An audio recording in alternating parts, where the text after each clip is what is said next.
ನಮಸ್ಕಾರ, welcome back to my channel. ಈ ವಿಡಿಯೋದಲ್ಲಿ ವಾಸ್ತು ಸಲಹೆಗಳನ್ನು ತಿಳಿದುಕೊಳ್ಳೋಣ. ಈಶಾನ್ಯ ದಿಕ್ಕಿನಲ್ಲಿ ಚಿಕ್ಕ ನೀರಿನ ಕಾರಂಜಿ ಇಟ್ಟರೆ ಮನೆಯಲ್ಲಿ ಸಾಮರಸ್ಯ ಒಡಮೂಡುತ್ತದೆ. ಮನೆಯು ದಕ್ಷಿಣಕ್ಕೆ ಮುಖ ಮಾಡಿದ್ದರೆ ದಕ್ಷಿಣದ ಗೋಡೆ ಮತ್ತು ಗೇಟು ಯಾವಾಗಲೂ ಮುಚ್ಚಿರಲಿ. ಉತ್ತಮ ದೃಷ್ಟಿಕೋನ ಮತ್ತು ಯೋಜನೆ ರೂಪಿಸಲು ನೆರವಾಗುವಂತೆ ಈಶಾನ್ಯ ದಿಕ್ಕಿನಲ್ಲಿ ಹಸಿರು ತುಂಬಿದ ಚಿತ್ರವಿರಬೇಕು. ರೇಖಿ ಶಕ್ತಿ ತುಂಬಿರುವ ಹರಳನ್ನು ಬ್ರಹ್ಮಸ್ಥಾನದಲ್ಲಿಡುವುದರಿಂದ ಮನೆಗೆ ಎನರ್ಜಿ ತುಂಬಬಹುದು. 4 ದಿಕ್ಕಿನಲ್ಲೂ ರಸ್ತೆಗಳಿರುವ ನಿವೇಶನ ಅತ್ಯುತ್ತಮ ಆಯ್ಕೆ ಎಂದು ವಾಸ್ತುಶಾಸ್ತ್ರ ತಿಳಿಸುತ್ತದೆ. ಅಕ್ವೇರಿಯಂನಲ್ಲಿ 1, 3, 5, 7, 9 ಸಂಖ್ಯೆಯಲ್ಲಿ ಮೀನುಗಳನ್ನಿಡಬೇಕು. ಮನೆಯ ಉತ್ತರ ಅಥವಾ ಪೂರ್ವಾಭಿಮುಖವಾಗಿ ಅಕ್ವೇರಿಯಂ ಇಡಬೇಕು. ಡ್ರ್ಯಾಗನ್ ಮೇಲೆ ಕೂತಿರುವ ಕುಬೇರನನ್ನು ಉತ್ತರ ದಿಕ್ಕಿಗೆ ಮುಖ ಮಾಡಿ ಇರಿಸಬೇಕು. ಇದು ಔದ್ಯೋಗಿಕ ಜೀವನವನ್ನು ಉತ್ತಮಗೊಳಿಸುತ್ತದೆ. ಆಗ್ನೇಯ ದಿಕ್ಕಿನಲ್ಲಿ ಶುಕ್ರದೇವನ ಅಧಿಪತ್ಯವಿದೆ. ಶುಕ್ರ ಗ್ರಹದ ಜಾಗದಲ್ಲಿ ಮನಿ ಪ್ಲಾಂಟ್ ಗಿಡ ನೆಟ್ಟರೆ ಶುಭ. ಮನಿ ಪ್ಲಾಂಟ್ ಎಷ್ಟು ಹಸಿರಾಗುತ್ತದೋ ಅಷ್ಟು ಶುಭ ಎನ್ನುತ್ತಾರೆ. ಇದರ ಎಲೆಗಳು ಒಣಗಿ ಹೋಗುವುದು, ಹಳದಿ ಬಿಳಿಯಾಗುವುದು ಅಶುಭ. ಆದುದರಿಂದ ಎಲೆ ಹಾಳಾದ ಕೂಡಲೇ ಅದನ್ನು ಕಿತ್ತು ಬಿಡಿ. ಮನೆಯ ಅಂಗಳದಲ್ಲಿ ಮುಖ್ಯ ಬಾಗಿಲಿನ ಎದುರು ತುಳಸಿ ಗಿಡವಿದ್ದರೆ ಮನೆಗೆ ನಕಾರಾತ್ಮಕ ಶಕ್ತಿ ಪ್ರವೇಶ ಆಗುವುದಿಲ್ಲ. ಮನಿ ಪ್ಲಾಂಟ್ ಸಮೃದ್ಧಿಯ ಸಂಕೇತ.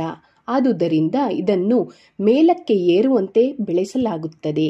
ನೆಲದ ಮೇಲೆ ಬೆಳೆದ ಮನಿ ಪ್ಲಾಂಟ್ ವಾಸ್ತು ದೋಷ ಹೆಚ್ಚಿಸುತ್ತದೆ.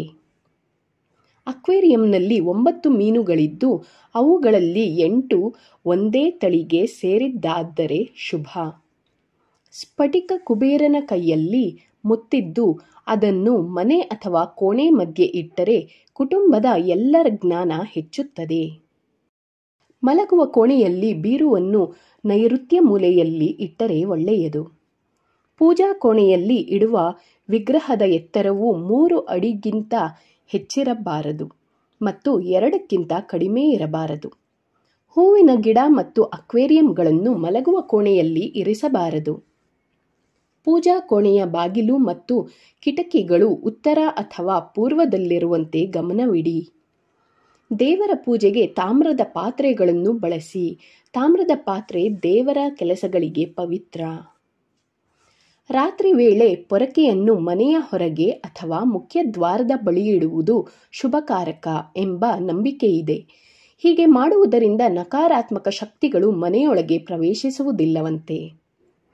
ವಾಸ್ತುಶಾಸ್ತ್ರದ ಪ್ರಕಾರ ಹಗಲು ಹೊತ್ತಿನಲ್ಲಿ ಪೊರಕೆಯನ್ನು ಮನೆಯಲ್ಲಿ ಯಾರ ಕಣ್ಣಿಗೂ ಬೀಳದ ಸ್ಥಳದಲ್ಲಿಡಬೇಕಂತೆ.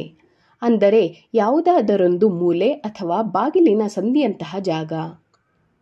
ಕೃಷ್ಣ ಪಕ್ಷ ಪೊರಕೆ ಕೊಳ್ಳಲು ಅತ್ಯಂತ ಶುಭವಾದ ದಿನ. ಈ ದಿನ ಪೊರಕೆ ಕೊಳ್ಳುವುದರಿಂದ ಲಕ್ಷ್ಮೀ ದೇವತೆ ನಿಮ್ಮ ಮನೆಗೆ ಆಗಮಿಸುತ್ತಾಳಂತೆ. ಶುಕ್ಲ ಪಕ್ಷದಲ್ಲಿ ಪೊರಕೆ ಕೊಳ್ಳುವುದು ಶುಭಕಾರಕವಲ್ಲ. ಈ ಸಮಯದಲ್ಲಿ ಪೊರಕೆ ಕೊಳ್ಳುವುದರಿಂದ ನಕಾರಾತ್ಮಕ ಶಕ್ತಿಗಳು ಮನೆ ಪ್ರವೇಶಿಸುತ್ತವೆ. ಮುಖ್ಯ ದ್ವಾರ ಬಳಿ ಬೆಳಕಿರಲಿ. ಬಾಗಿಲಿಗೆ ಸುಂದರವಾದ ನಾಮಫಲಕ ಇರುವಂತೆ ಗಮನ ಹರಿಸಿ. ಇದು ಸಮೃದ್ಧಿ, ಸುಖ ಮತ್ತು ಸಂತೋಷವನ್ನು ತರುತ್ತದೆ. ಮನೆಯ ಪ್ರವೇಶದ ಬಳಿ ಹಸಿರು ಗಿಡಗಳನ್ನು ಇಟ್ಟು ಅಲಂಕರಿಸಿದರೆ ನಿಮ್ಮ ಮನೆಯಲ್ಲಿ ಸದಾ ಪಾಸಿಟಿವ್ ಎನರ್ಜಿ ನೆಲೆಸುವುದು ಖಂಡಿತ.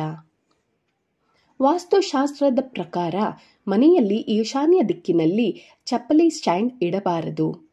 ಈ ದಿಕ್ಕಿನಲ್ಲಿ ಸೂರ್ಯನ ಮೊದಲ ಕಿರಣಗಳು ಬೀಳಲಿದ್ದು ಮನೆಗೆ ಧನಾತ್ಮಕ ಶಕ್ತಿ ಪ್ರವೇಶವಾಗುವ ಸ್ಥಳದಲ್ಲಿ ಚಪ್ಪಲಿ ಇರಬಾರದು. ಅಮೂಲ್ಯವಾದ ವಸ್ತುಗಳನ್ನು ಅಂದರೆ ಹಣ, ಚಿನ್ನ ಮೊದಲಾದ ವಸ್ತುಗಳನ್ನು ನೈಋತ್ಯ ದಿಕ್ಕಿನಲ್ಲಿ ಇಡಿ. ಬಾಗಿಲು ಉತ್ತರ ದಿಕ್ಕಿಗೆ ತೆರೆದುಕೊಳ್ಳುವಂತಿರಬೇಕು. ಮನೆಯ ಮುಂಬಾಗಿಲಿನ ಬಳಿ ಚಿನ್ನದ ನಾಣ್ಯಗಳನ್ನು ಹೊತ್ತ ಲಾಫಿಂಗ್ ಬುದ್ಧನ ಮೂರ್ತಿಯನ್ನು ಇರಿಸಿ. ಹೀಗೆ ಮಾಡಿದರೆ ನಿಮ್ಮ ಮನೆಯಲ್ಲಿ ಭಾಗ್ಯ ನೆಲೆಸುವುದು. ಮನೆಯ ವಾಯುವ್ಯ ದಿಕ್ಕಿನಲ್ಲಿ ಮೆಟಲ್ ವಸ್ತು ಅಥವಾ ಕ್ರಿಸ್ಟಲ್ ಬಾಲ್ ಇಡಬೇಕು.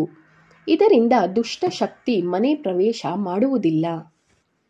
ವಾಸ್ತುವಿನ ಅನುಸಾರ ಮನೆಯಲ್ಲಿ ಮುಳ್ಳಿನ ಗಿಡಗಳು ಇರಬಾರದು. ಇದಲ್ಲದೆ ಯಾವ ಗಿಡಗಳಲ್ಲಿ ಎಲೆಗಳಿಂದ ಹಾಲು ಬರುತ್ತದೋ ಅಂಥ ಗಿಡವನ್ನು ನೆಡಬೇಡಿ. ಇದರಿಂದ ನಕಾರಾತ್ಮಕ ಶಕ್ತಿ ತುಂಬುತ್ತದೆ. ಜೊತೆಗೆ ಮನೆಯಲ್ಲಿ ಅನಾರೋಗ್ಯ ಸಮಸ್ಯೆ ಉಂಟಾಗುತ್ತದೆ. ಪೂಜಾ ಸ್ಥಳದಲ್ಲಿ ಒಂದೇ ದೇವರ 2 ಮೂರ್ತಿಗಳನ್ನು ಇಡಬಾರದು. ಒಂದೇ ಮೂರ್ತಿಗಳು ಜೊತೆಯಾಗಿ ಅಥವಾ ಎದುರು ಬದರು ಇರಬಾರದು. ಇಂತಹ ಮೂರ್ತಿಗಳ ದರ್ಶಿಸುವುದರಿಂದ ಜಗಳ ಹೆಚ್ಚುತ್ತದೆ. ಯುದ್ಧ ಮಾಡುತ್ತಿರುವ ದೇವರ ಫೋಟೋ ಅಥವಾ ಸಂಹಾರ ಮಾಡುತ್ತಿರುವ ಫೋಟೋವನ್ನು ಪೂಜಿಸಬೇಡಿ. ಇದರಿಂದ ದುಃಖ ಹೆಚ್ಚುತ್ತದೆ. ಸ್ವಸ್ತಿಕ ಸಂಪತ್ತು ಮತ್ತು ಸಮೃದ್ಧಿಯ ಸಂಕೇತ. ಈ ಚಿಹ್ನೆಯ ಎಡ ಬದಿ ಗಣೇಶ ಇರುವನೆಂದು ಸೂಚಿಸುತ್ತದೆ. ಸ್ವಸ್ತಿಕ ಮನೆಯಲ್ಲಿದ್ದರೆ ಸಂಪತ್ತು ಮತ್ತು ಸಮೃದ್ಧಿ ಮನೆಯಲ್ಲಿ ಸದಾ ತುಂಬಿರುತ್ತದೆ ಎಂದರ್ಥ. ದೊಡ್ಡದಾದ ಮನೆ ಅಥವಾ ಕಚೇರಿಯಲ್ಲಿ ದೇವರ ಕೋಣೆ ನಿರ್ಮಿಸುವಾಗ ಅದು ಮಧ್ಯದಲ್ಲಿರಲಿ. ಇದರಿಂದ ಪೂರ್ತಿ ಮನೆಗೆ ಪಾಸಿಟಿವ್ ಎನರ್ಜಿ ಹರಡುತ್ತದೆ. ಬೆಡ್ರೂಮ್ನಲ್ಲಿ ತಾಜ್ ಮಹಲ್ ಫೋಟೋ ಮೂರ್ತಿ ಇಡಬೇಡಿ. ಇದರಿಂದ ನೆಗೆಟಿವ್ ಎನರ್ಜಿ ಬೀರುತ್ತದೆ. ಬೆಡ್ರೂಮ್ನಲ್ಲಿ ಕಾಡು ಪ್ರಾಣಿ, ಮುಖ್ಯವಾಗಿ ಸಿಂಹ, ಹುಲಿಯ ವ್ಯಾಘ್ರವಾದ ಫೋಟೋ ಇಡಬೇಡಿ. ಇದರಿಂದ ಇಬ್ಬರ ನಡುವೆ ಕಲಹ ಹೆಚ್ಚುತ್ತದೆ. ಸುಗಂಧಿತ ಅಗರಬತ್ತಿಗಳನ್ನು ಹಚ್ಚಿಡುವುದರಿಂದ ಮನೆ ವಾತಾವರಣ ಆಹ್ಲಾದಕರವಾಗಿರುತ್ತದೆ. ಜೊತೆಗೆ ಸಕಾರಾತ್ಮಕ ಶಕ್ತಿ ಹೆಚ್ಚುತ್ತದೆ.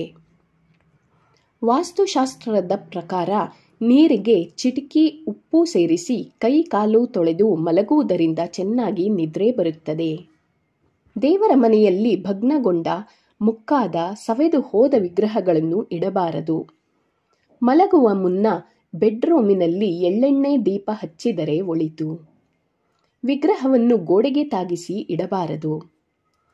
ಪಶ್ಚಿಮ ದಿಕ್ಕಿಗೆ ತಲೆ ಹಾಕಿ ಮಲಗಬಾರದು.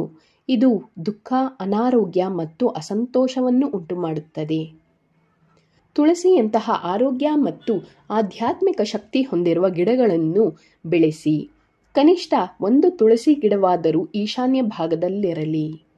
ತಿಂಗಳ ಮೊದಲ ಸೋಮವಾರ ಬಿಳಿ ಬಟ್ಟೆಯಲ್ಲಿ ಅಕ್ಕಿಯನ್ನು ಕಟ್ಟಿ ಕಾಳಿ ದೇವಿಗೆ ಅರ್ಪಿಸಿ. ಇದರಿಂದ ನೌಕರಿ ಸಮಸ್ಯೆ ನಿವಾರಣೆಯಾಗುತ್ತದೆ. ಹಸುವಿನ ಚಿತ್ರಪಟ ಅಥವಾ ಗೋಮಾತೆಯನ್ನು ಬೆಳ್ಳಿಯಿಂದ ಮಾಡಿಸಿ ಪೂಜಾ ಸ್ಥಳದಲ್ಲಿ ಸ್ಥಾಪನೆ ಮಾಡಿ ಪೂಜಿಸಿದರೆ ಒಳ್ಳೆಯದಾಗುತ್ತದೆ. ಏಕೆಂದರೆ ಗೋವಿನಲ್ಲಿ ಎಲ್ಲ ದೇವರುಗಳು ನೆಲೆಸಿದ್ದಾರೆಂದು. ಗೋಮಾತೆ ನಮ್ಮ ಮನೆಯಲ್ಲಿ ಇರುವ ಎಲ್ಲ ಕಷ್ಟಗಳನ್ನು ನಾಶ ಮಾಡಿ ಸುಖ, ಶಾಂತಿ, ನೆಮ್ಮದಿಯನ್ನು ಮನೆಯಲ್ಲಿ ನೆಲೆಸುವಂತೆ ಮಾಡುತ್ತದೆ. ಆಮೆ ಹಾಗೂ ಗರುಡವನ್ನು ಬೆಳ್ಳಿಯಿಂದ ಮಾಡಿಸಿ ಮನೆಯ ಪೂಜಾ ಸ್ಥಳದಲ್ಲಿ ಇಟ್ಟರೆ ಒಳ್ಳೆಯದು. ಲಕ್ಷ್ಮಿಯ ಅನುಗ್ರಹದಿಂದ ಧನಪ್ರಾಪ್ತಿಯಾಗುತ್ತದೆ. ಪಶ್ಚಿಮದತ್ತ ಮುಖ ಮಾಡಿ ಅಭ್ಯಾಸ ಮಾಡಿದರೆ ಮಕ್ಕಳು ಗಣಿತ ಮತ್ತು ವಿಜ್ಞಾನ ವಿಷಯಗಳಲ್ಲಿ ಉತ್ತಮ ಸಾಧನೆ ಮಾಡುತ್ತಾರೆ. ಸ್ಟಡಿ ರೂಮ್ ಬಣ್ಣ ಪಿಂಕ್ ಇದ್ದರೆ ಉತ್ತಮ. ವಾಸ್ತುಶಾಸ್ತ್ರದ ಪ್ರಕಾರ ನಸು ಬಣ್ಣ ವಿದ್ಯಾರ್ಥಿಗಳ ಗ್ರಹಣ ಶಕ್ತಿಯನ್ನು ಹೆಚ್ಚಿಸುತ್ತದೆ. ಇಷ್ಟಪಟ್ಟ ಕೆಲಸ ಸಿಗಲು ಅಥವಾ ಪ್ರಮೋಷನ್ ಸಿಗಲು ಶನಿವಾರ ಶನಿ ದೇವನ ದರ್ಶನ ಮಾಡಿ ಮತ್ತು ಓಂ ಶನೈಶ್ಚರಾಯ ನಮಃ ಎಂದು 108 ಬಾರಿ ಪಠಿಸಿ. ಯಾವಾಗಲೂ ಪೂರ್ವ ಅಥವಾ ದಕ್ಷಿಣ ದಿಕ್ಕಿಗೆ ತಲೆ ಹಾಕಿ ಮಲಗಿ. ಡೈನಿಂಗ್ ರೂಮಿನಲ್ಲಿ ಊಟ ಮಾಡುವ ಸಮಯದಲ್ಲಿ ಪೂರ್ವ ಅಥವಾ ಪಶ್ಚಿಮ ದಿಕ್ಕಿಗೆ ಮುಖ ಮಾಡಿ ಊಟ ಮಾಡಿ. ಮನೆಯ ಈಶಾನ್ಯ ದಿಕ್ಕಿನಲ್ಲಿ ಯಾವತ್ತೂ ಕಸ ಹಾಕಬೇಡಿ. ಆ ಜಾಗವನ್ನು ಸುಂದರವಾಗಿಡಿ. ಮನೆಯ ಅಡುಗೆ ಕೋಣೆಯ ಮುಖ್ಯ ಭಾಗ ಆಗ್ನೇಯ ದಿಕ್ಕು. ಇದನ್ನು ಅಗ್ನಿಮೂಲೆ ಎಂದು ಕರೆಯುತ್ತಾರೆ. ಇದು ಮನೆಯ ಒಂದು ಮುಖ್ಯವಾದ ಭಾಗವಾಗಿದೆ. ಪೂಜೆಗಾಗಿ ಮನೆಯ ಈಶಾನ್ಯ ದಿಕ್ಕು ಅತ್ಯುತ್ತಮ. ಮೂರ್ತಿಯ ಮುಖ ಪೂರ್ವ ಅಥವಾ ಪಶ್ಚಿಮ ದಿಕ್ಕಿನಲ್ಲಿರಲಿ. ಮನೆಯಲ್ಲಿ ವಾಸ್ತುದೇವತೆ ಫೋಟೋ ಇಡೋದರಿಂದ ಮನೆಯ ಎಲ್ಲ ವಾಸ್ತುದೋಷವು ನಿವಾರಣೆಯಾಗಿ ಆರ್ಥಿಕ ಅಭಿವೃದ್ಧಿಯಾಗುತ್ತದೆ. ಮನೆಯ ಮುಖ್ಯ ದ್ವಾರದಲ್ಲಿ ಧನದೇವತೆ, ಲಕ್ಷ್ಮಿ, ಕುಬೇರನ ಫೋಟೋ ಅಥವಾ ಸ್ವಸ್ತಿಕ ಚಿಹ್ನೆ ಹಾಕಿ. ಇದರಿಂದ ಹಣ ಯಾವತ್ತೂ ಕರಗೋಲ್ಲ. ಕಂಚಿನ ಆಮೆ ಮತ್ತು ಮೀನು ಮನೆಯಲ್ಲಿ ಇಡೋದರಿಂದ ಮನೆಗೆ ಶುಭವಾಗುತ್ತದೆ. ಇದರಿಂದ ಮನೆಗೆ ಸಂಬಂಧಿಸಿದ ಎಲ್ಲ ಸಮಸ್ಯೆಗಳು ನಿವಾರಣೆಯಾಗುತ್ತದೆ. ಮನೆಯ ಉತ್ತರ ಭಾಗದಲ್ಲಿ ನೀರಿನಿಂದ ತುಂಬಿದ ಮಣ್ಣಿನ ಮಡಕೆ ಇಡಿ. ಇದರಿಂದ ಮನೆಯಲ್ಲಿ ಯಾವತ್ತೂ ಹಣದ ಕೊರತೆ ಉಂಟಾಗುವುದಿಲ್ಲ. ಆದರೆ ಯಾವತ್ತೂ ನೀರಿನ ಮಡಕೆ ಖಾಲಿಯಾಗದಂತೆ ನೋಡಿಕೊಳ್ಳಿ. ಮನೆಯಲ್ಲಿ ಒಂದು ಗ್ಲಾಸಿನಲ್ಲಿ ನೀರು ತುಂಬಿ ಅದರಲ್ಲಿ ನಿಂಬೆ ಇಡಬೇಕು. ಇದನ್ನು ಪ್ರತಿ ಶನಿವಾರ ಬದಲಾಯಿಸಬೇಕು. ಪೂಜಾ ಕೊಠಡಿಯ ಪಕ್ಕ ಶೌಚಾಲಯ ಇರಲೇಬಾರದು. ಇದ್ದರೆ ಅದನ್ನು ಬಳಸಬಾರದು. ಆದರೆ ಶುಚಿಯಾಗಿಟ್ಟುಕೊಳ್ಳಬೇಕು. ವಿದ್ಯಾರ್ಥಿಗಳು ಯಾವಾಗಲೂ ಪೂರ್ವಕ್ಕೆ ಮುಖ ಮಾಡಿ ಕುಳಿತುಕೊಂಡು ಓದುವಂತೆ ವ್ಯವಸ್ಥೆ ಮಾಡಬೇಕು. ನೀವು ಶಂಖವನ್ನು ಮನೆಗೆ ತರಬೇಕೆಂದರೆ ಕನಿಷ್ಠ 2 ತೆಗೆದುಕೊಂಡು ಬನ್ನಿ ಹಾಗೂ ಅವುಗಳನ್ನು ಪ್ರತ್ಯೇಕವಾಗಿ ಇರಿಸಬೇಕು. ಶಿವನಿಗೆ ಅಥವಾ ಸೂರ್ಯ ದೇವನಿಗೆ ಶಂಖದ ಮೂಲಕ ನೀರನ್ನು ಅರ್ಪಿಸಬಾರದು. ಊಟ ಮಾಡುವಾಗ ದುಃಖ, ನೋವು, ಬೇಸರ, ನಿರಾಸೆ ತರುವ ವಿಷಯಗಳ ಕುರಿತು ಚರ್ಚೆ ಮಾಡಬಾರದು. ಊಟಕ್ಕೆ ಕುಳಿತುಕೊಳ್ಳುವಾಗ ಪಶ್ಚಿಮಕ್ಕೆ ಮುಖ ಮಾಡುವಂತಿರಲಿ.